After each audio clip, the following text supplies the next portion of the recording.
Okay, so there's been a bit of a political controversy in recent days here in the UK, and that is that the former Chancellor of the Exchequer, Finance Minister George Osborne, has been accepted to be the new editor of the London Evening Standard.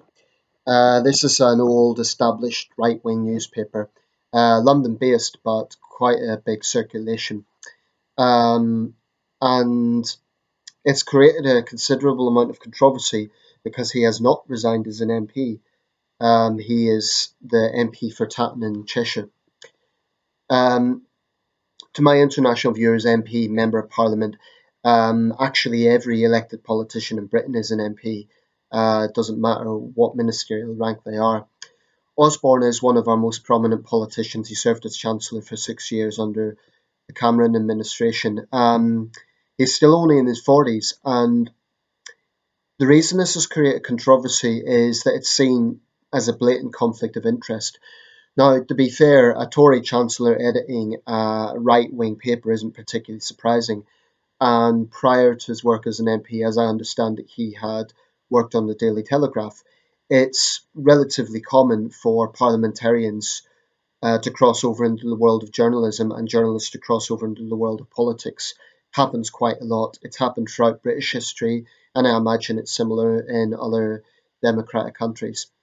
Um, this contrasts with Michael Gove, the former Education Secretary, another prominent parliamentarian who resigned as an MP in order to get back into journalism.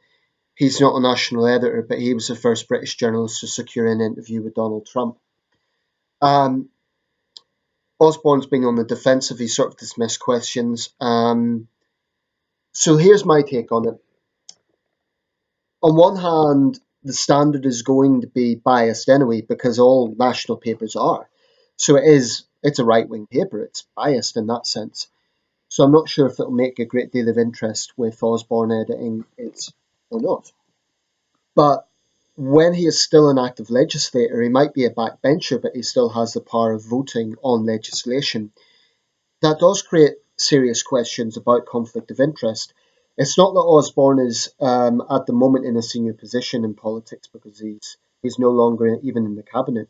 If he was in the cabinet, that would be hugely controversial. But as it stands, this is controversial enough. I do think he should resign as an MP.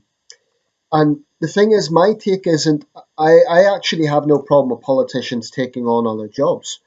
In principle, don't have a problem with that, so long as they have the mandate of their constituents, so long as they work hard for their constituents. I don't think, we should be a country where people can take opportunities, provided it is not a conflict of interest. So, for example, Winston Churchill was paid as a writer whilst he was still an active MP. Um, and there's been many other examples.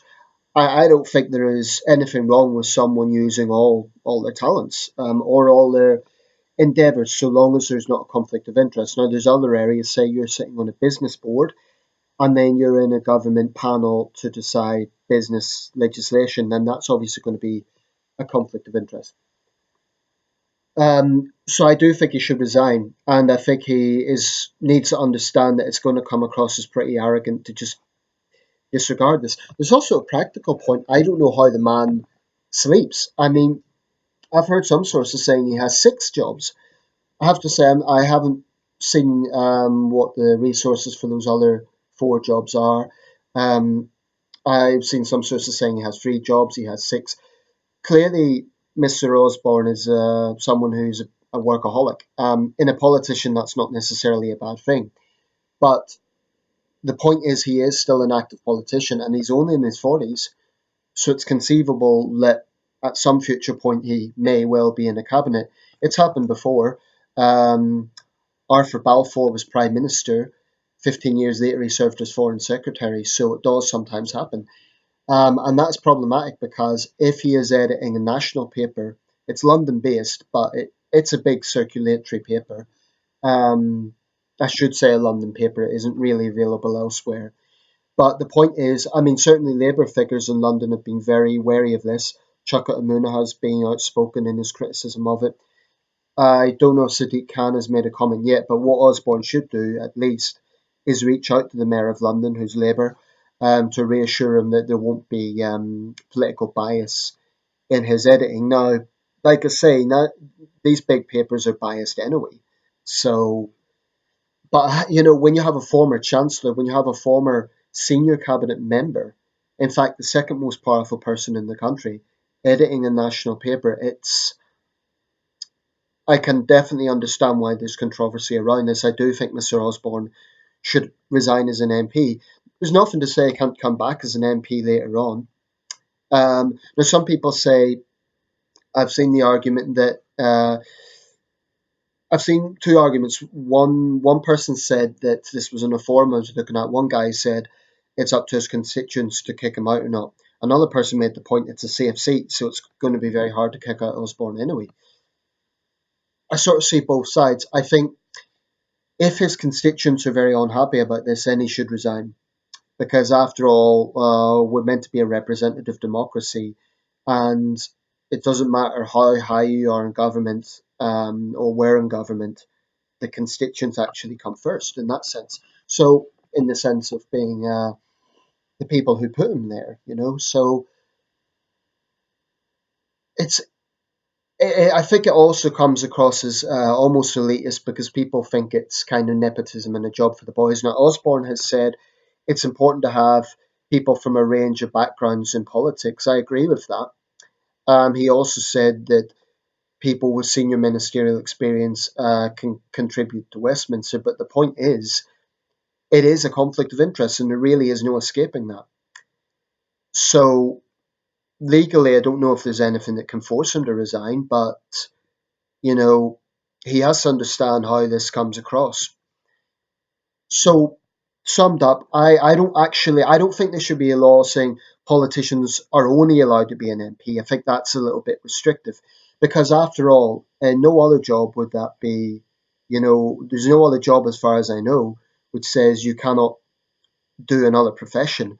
I mean, perhaps soldiers and emergency services may have some restrictions. For example, a police officer couldn't stand as an MP at the same time as a police officer because that would obviously be a conflict of interest in crime legislation and other areas. A soldier, as far as I know, it depends. I think TA soldiers can have other jobs, but I don't think a full time soldier could because there's national security issues there. So there are certain jobs that are also restricted, but most professions, people are allowed to have another job.